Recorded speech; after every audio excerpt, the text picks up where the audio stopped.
Estás escuchando Nico Habla, un podcast en el que semanalmente estaremos leyendo un capítulo de El Decamerón de Boccaccio. Los tres anillos. El judío Melquisedec evita, merced a una historia de tres anillos, el anzuelo peligroso que Saladino le había preparado. Así que Neifila dio fin a su narración, que fue saboreada por todos los que la rodeaban. Filomena, a un signo de la reina, tomó la palabra y comenzó en estos términos. La historia que acaba de contar Neifila me recuerda el caso difícil en que se halló un judío en cierta ocasión. Ya hemos hablado bastante en alabanza de Dios y acerca de la verdad de nuestras santas creencias. Creo que ha llegado el momento de que hablemos acerca de lo que sucede entre los hombres. Con este fin os contaré una historia que os enseñará a responder sabiamente a las preguntas difíciles que puedan seros hechas. Debéis saber, amables compañeros, que si la imbecilidad puede hacer caer a un hombre rico y poderoso en la condición más miserable, el buen sentido salva al sabio de los mayores peligros, procurándole a menudo la felicidad y asegurándole un porvenir tranquilo. Es inútil, por ahora, que nos ocupemos de los numerosos ejemplos en que vemos cómo la tontería de los hombres es la causa de su caída. Es del buen sentido y del ingenio motivo de nuestros éxitos, de lo que quiero, como os lo he prometido, ocuparme en esta corta historia. Saladino fue uno de los hombres más ilustres de su siglo, y se elevó por su valor de un puesto secundario hasta el trono de Babilonia. Obtuvo muchas victorias brillantes sobre los cristianos y sobre los sarracenos. Mas aquellas guerras y los gastos a que le llevaron su fasto y sus liberalidades agotaron su tesoro, teniendo precisión de una buena suma de dinero para pagar sus necesidades, y no sabiendo cómo procurársela en corto plazo en que la necesitaba. Se acordó de un rico judío, llamado Melquisedec, que prestaba con usura en la ciudad de Alejandría. Estaba convencido de que aquel joven, si quería, podía proporcionarle el dinero que necesitaba, pero al mismo tiempo sabía que era interesado, por lo que temió que no estuviera dispuesto a hacer tal cosa de buen grado. Por un momento se sintió confuso, pues no quería tener que acudir a la violencia. Violentado al fin por la necesidad, se valió para conseguir sus fines, de un medio razonable en apariencia.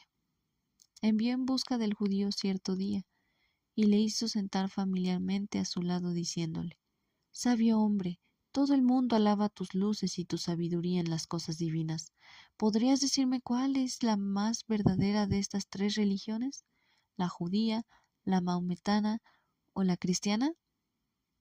El judío, que era efectivamente un hombre sabio y prudente, comprendió que Saladino le tendía un lazo, y que no podría dar la preferencia a ninguna de las tres religiones sin exponerse.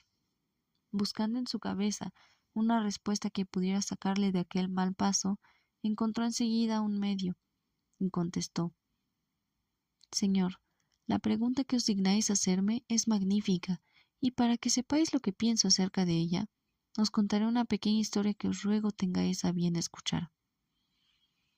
Me acuerdo, si no me traiciona mi memoria, haber escuchado en muchas ocasiones contar que había una vez un hombre rico y poderoso, que tenía entre sus joyas más valiosas un anillo de una gran belleza y de un valor inestimable. Queriendo, a causa de su precio y de su rareza, que aquella joya permaneciera dentro de la familia, ordenó que aquel de sus hijos al que le diera el anillo y sobre el cual fuese encontrado después de su muerte, fuera reconocido por su legítimo heredero y respetado y honrado como tal por los otros hermanos. El que recibió de su padre el anillo hizo con respecto a sus herederos lo que su padre había hecho con él, de suerte que en poco tiempo el anillo pasó de mano en mano durante algunas generaciones, hasta que al fin cayó en la de un hombre que tenía 3 hijos, los 3 hermosos, virtuosos y obedientes, por lo que a los 3 los quería por igual. Cada uno de ellos conocía las prerrogativas que implicaba la posesión del anillo, y todos se disputaban la preferencia de su padre, rogándole en su vejez que se lo dejara al morir. El viejo, que era listo y los quería a todos por igual, no sabía por cuál inclinarse, y como hubiera prometido el anillo a cada uno de ellos, quiso contentar a los tres. Con tal fin, se dirigió secretamente a un hábil orfebre, y le mandó hacer otros 2 anillos completamente iguales al primero, tan iguales que él mismo no pudo reconocer cuál era el verdadero. Sintiendo que llegaba a su fin, los distribuyó por separado entre sus hijos. Después de su muerte, los tres reclamaron la herencia y el título de heredero, queriendo cada uno de ellos ser honrado como tal, pese a la oposición de los otros 2, y mostrando su anillo en apoyo de sus justas pretensiones, pero los anillos eran tan parecidos que fue imposible reconocer cuál era el auténtico. Y aquel proceso quedó pendiente y aún no se ha resuelto. Sucede lo mismo, monseñor, con la pregunta que me habéis hecho acerca de las 3 religiones que Dios ha dado a 3 pueblos distintos. Cada uno de ellos cree ser depositario de la herencia de Dios y poseedor de su verdadera ley. ¿Cuál de los 3 la posee? Como sucedió con los anillos, el pleito aún no se ha resuelto.